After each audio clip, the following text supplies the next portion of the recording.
우리 마음 깊은 곳에서 무언가 변화하고 있음을 느낄 때가 있습니다.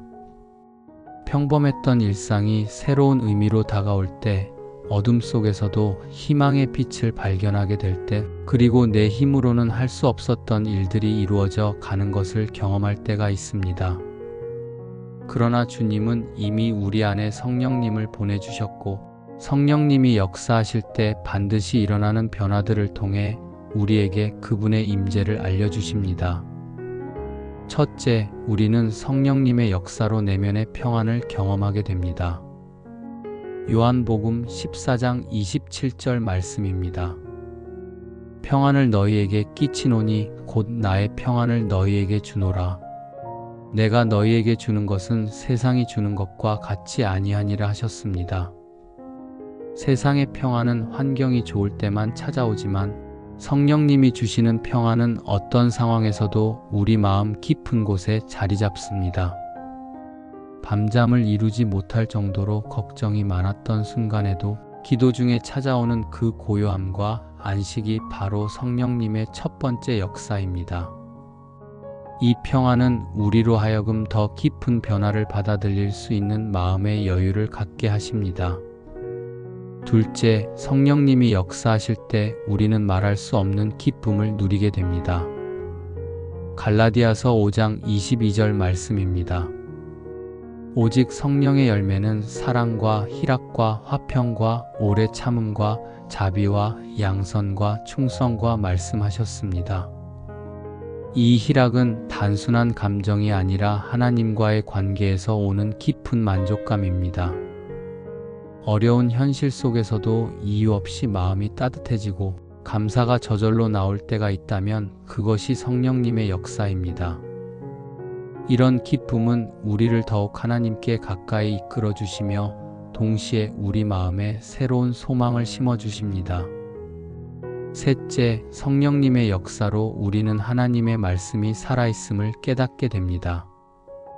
히브리서 4장 12절 말씀입니다. 하나님의 말씀은 살아있고 활력이 있어 좌우의 날선 어떤 검보다도 예리하여 하셨습니다. 평소에 그냥 지나쳤던 성경 구절이 갑자기 내 상황에 직접적으로 말씀하시는 것처럼 다가올 때가 있습니다. 이는 성령님이 우리의 영적 눈을 열어주시어 하나님의 뜻을 분별할 수 있게 하시는 역사입니다.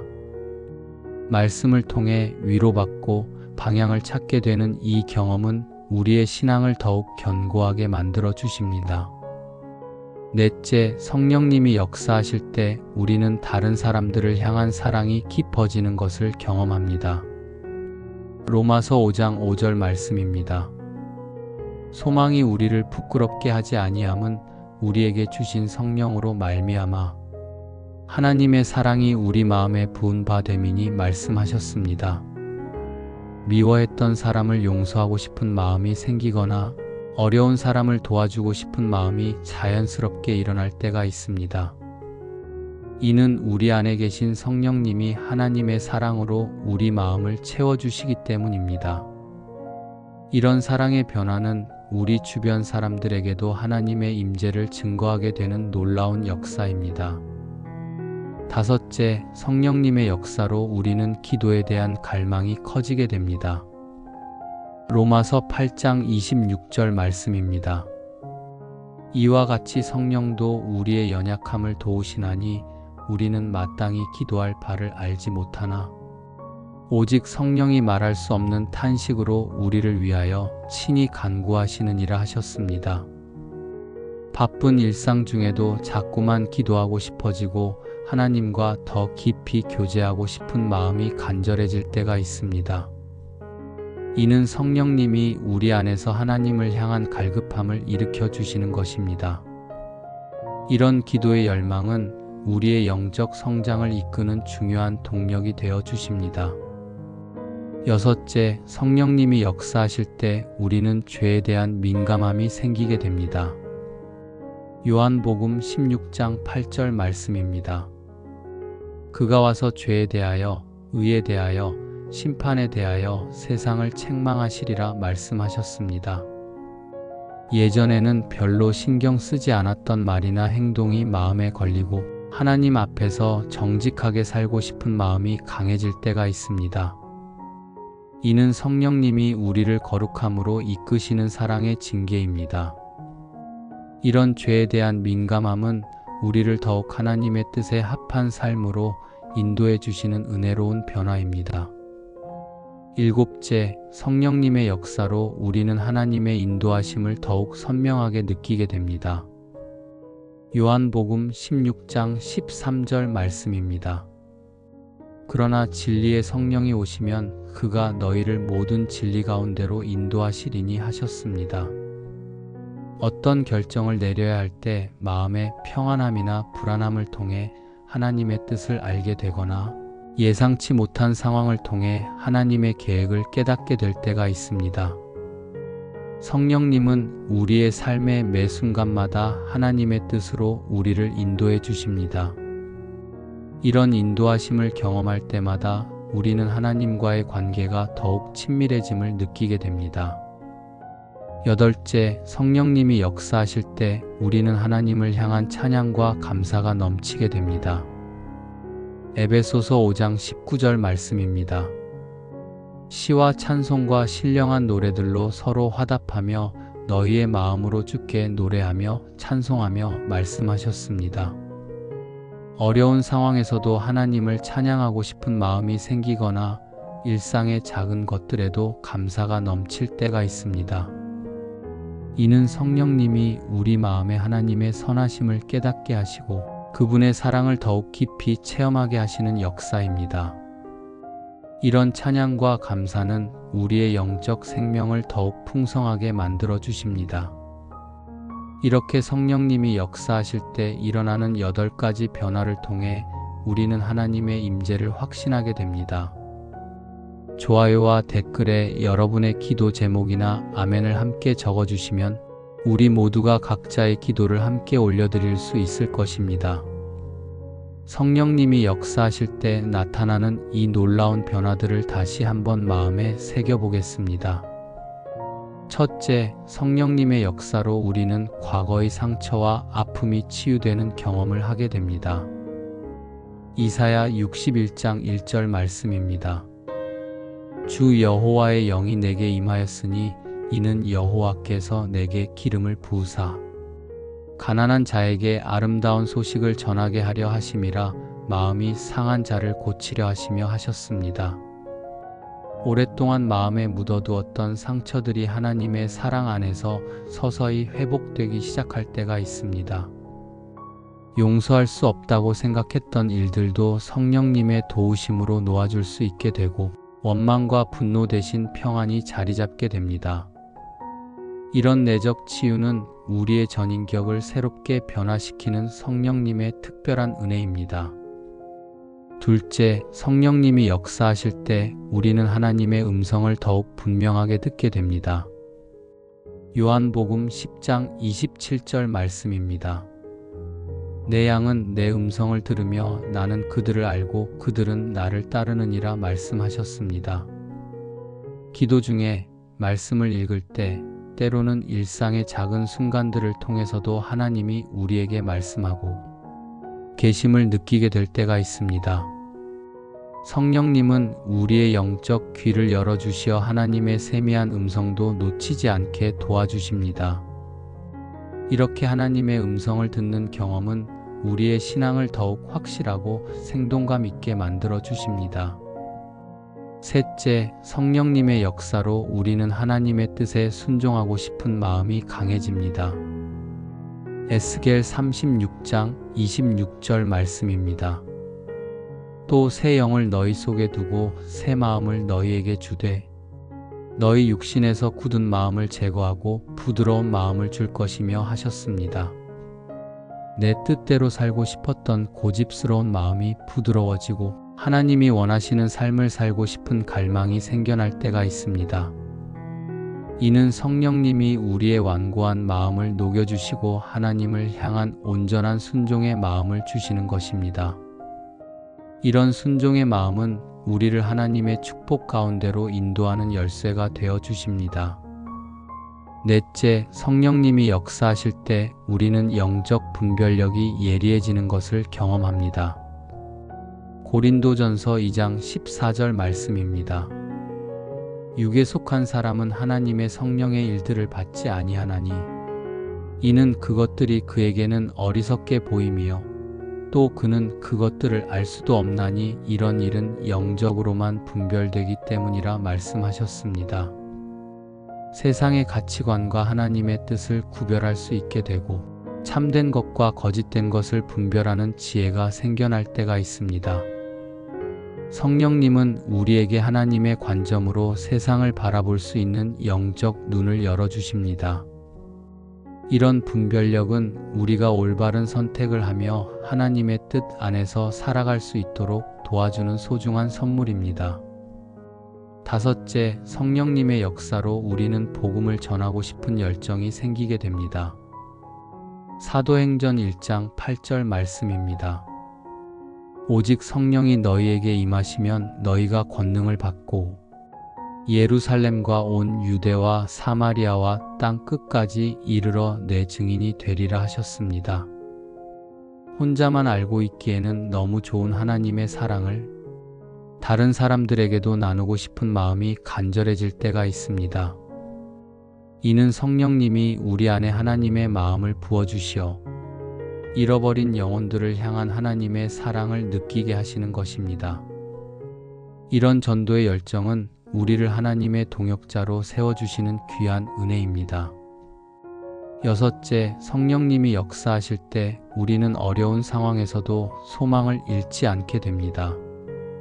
로마서 15장 13절 말씀입니다.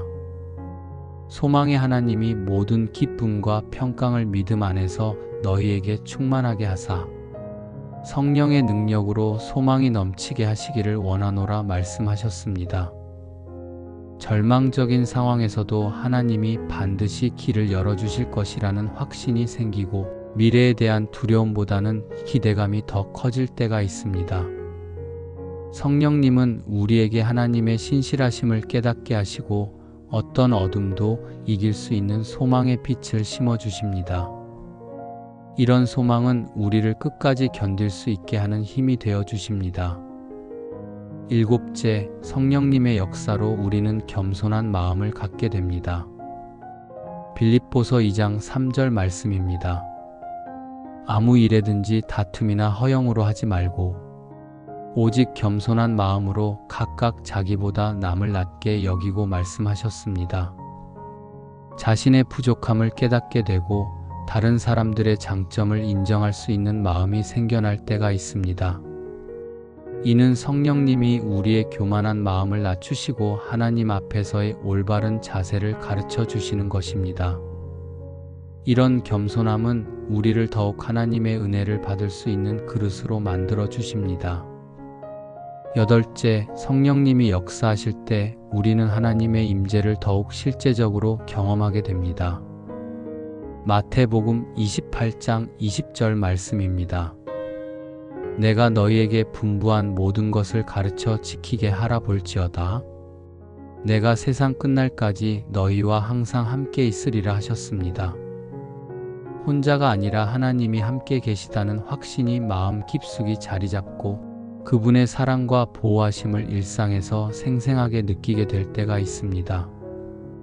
성령님은 우리에게 하나님의 현존을 체험하게 하시고 그분과의 친밀한 관계 속에서 살아갈 수 있도록 인도해 주십니다.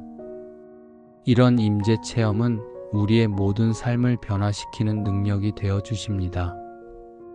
성령님이 역사하실 때 일어나는 이 8가지 변화를 마지막으로 한 번 더 마음에 새겨보겠습니다. 첫째, 성령님의 역사로 우리는 하나님의 무한한 사랑을 깊이 깨닫게 됩니다. 요한일서 4장 19절 말씀입니다. 우리가 사랑함은 그가 먼저 우리를 사랑하셨음이라 하셨습니다. 내가 얼마나 부족하고 연약한 존재인지 알면서도 동시에 그런 나를 향한 하나님의 변하지 않는 사랑을 확신하게 될 때가 있습니다. 이는 성령님이 우리에게 하나님의 마음을 보여주시고 그분의 무조건적인 사랑을 체험하게 하시는 것입니다.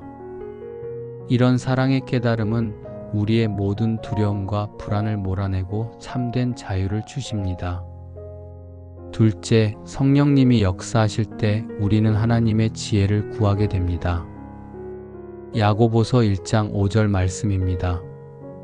너희 중에 누구든지 지혜가 부족하거든 모든 사람에게 후히 주시고 꾸짖지 아니하시는 하나님께 구하라 그리하면 주시리라 말씀하셨습니다. 내 생각과 판단으로는 해결할 수 없는 문제들 앞에서 하나님의 지혜를 간절히 구하고 싶은 마음이 생겨날 때가 있습니다. 성령님은 우리에게 인간의 한계를 깨닫게 하시고 하나님의 무한한 지혜를 의지하도록 이끌어 주십니다. 이런 지혜를 구하는 마음은 우리를 하나님의 완전한 계획 안으로 인도하는 통로가 되어 주십니다. 셋째, 성령님의 역사로 우리는 하나님의 때를 기다릴 수 있는 인내가 생깁니다. 전도서 3장 1절 말씀입니다. 천하의 범사가 기한이 있고 모든 목적이 이룰 때가 있나니 하셨습니다. 서두르고 조급해했던 마음이 차분해지고 하나님의 완벽한 타이밍을 신뢰하며 기다릴 수 있는 마음이 생겨날 때가 있습니다. 이는 성령님이 우리에게 하나님의 주권을 깨닫게 하시고 그분의 시간표에 순종할 수 있는 믿음을 주시는 것입니다. 이런 인내는 우리를 더욱 성숙한 신앙인으로 만들어 주시는 귀한 은혜입니다. 넷째, 성령님이 역사하실 때 우리는 하나님의 공의로우심을 신뢰하게 됩니다. 시편 37편 6절 말씀입니다. 내 의를 빛같이 나타내시며 내 공의를 정오의 빛같이 하시리로다 말씀하셨습니다. 불공평하고 억울한 일들을 당할 때에도 하나님이 모든 것을 보고 계시며 반드시 공의로 심판하실 것이라는 확신이 생겨날 때가 있습니다. 성령님은 우리에게 하나님의 완전한 공의를 깨닫게 하시고 복수나 원망 대신 하나님께 모든 것을 맡길 수 있는 믿음을 주십니다. 이런 신뢰는 우리의 마음에 참된 평안을 가져다 주십니다. 다섯째, 성령님의 역사로 우리는 하나님의 은혜에 더욱 감사하게 됩니다. 고린도후서 9장 15절 말씀입니다. 말할 수 없는 그의 은사로 말미암아 하나님께 감사하노라 하셨습니다. 당연하게 여겼던 일상의 모든 것들이 하나님의 은혜임을 깨닫고 작은 것 하나하나에도 깊은 감사가 넘칠 때가 있습니다. 이는 성령님이 우리의 영적 눈을 열어주시어 하나님의 은혜가 얼마나 풍성한지 보게 하시는 것입니다. 이런 감사의 마음은 우리의 삶을 더욱 풍요롭고 기쁨으로 가득 채워주십니다. 여섯째, 성령님이 역사하실 때 우리는 하나님의 계획에 대한 확신을 갖게 됩니다. 예레미야 29장 11절 말씀입니다. 여호와의 말씀이니라 너희를 향한 나의 생각을 내가 아나니 평안이요 재앙이 아니니라 너희에게 미래와 희망을 주는 것이니라 말씀하셨습니다. 앞길이 보이지 않고 막막할 때에도 하나님이 나를 위한 선한 계획을 가지고 계시다는 확신이 마음에 자리 잡을 때가 있습니다. 성령님은 우리에게 하나님의 선하신 뜻을 깨닫게 하시고 그분의 완벽한 계획을 신뢰할 수 있는 믿음을 주십니다. 이런 확신은 우리를 어떤 시련 속에서도 흔들리지 않게 하는 든든한 반석이 되어 주십니다. 일곱째, 성령님의 역사로 우리는 하나님께 더욱 가까이 나아가고 싶은 갈망이 생깁니다. 야고보서 4장 8절 말씀입니다. 하나님을 가까이 하라 그리하면 너희를 가까이 하시리라 하셨습니다. 세상의 것들보다 하나님과의 시간이 더 소중하게 여겨지고 그분과 더 깊은 교제를 나누고 싶은 마음이 간절해질 때가 있습니다. 이는 성령님이 우리 안에 하나님을 향한 거룩한 갈망을 일으켜 주시는 것입니다. 이런 갈망은 우리를 하나님의 품 안에서 안식을 누리며 살아가게 하는 원동력이 되어 주십니다. 여덟째, 성령님이 역사하실 때 우리는 하나님의 영광을 위해 살고 싶은 마음이 강해집니다. 고린도전서 10장 31절 말씀입니다. 그런즉 너희가 먹든지 마시든지 무엇을 하든지 다 하나님의 영광을 위하여 하라 말씀하셨습니다. 내 영광이나 성공보다는 하나님이 기뻐하시는 삶을 살고 싶은 마음이 생겨나고 모든 일에서 하나님께 영광을 돌리고 싶은 소원이 간절해질 때가 있습니다. 성령님은 우리에게 하나님 중심의 가치관을 심어주시고 그분의 영광을 위한 삶의 목적을 깨닫게 하십니다. 이런 영광의 목적은 우리의 삶을 더욱 의미 있고 가치 있게 만들어 주십니다. 이렇게 성령님이 역사하실 때 일어나는 8가지 변화를 통해 우리는 하나님의 임재를 확신하게 됩니다. 이 영상을 주변 교인들에게 공유하시어 그분들께도 성령님이 역사하실 수 있도록 하시길 바랍니다. 우리 모두가 각자의 기도를 함께 올려드릴 수 있을 것입니다.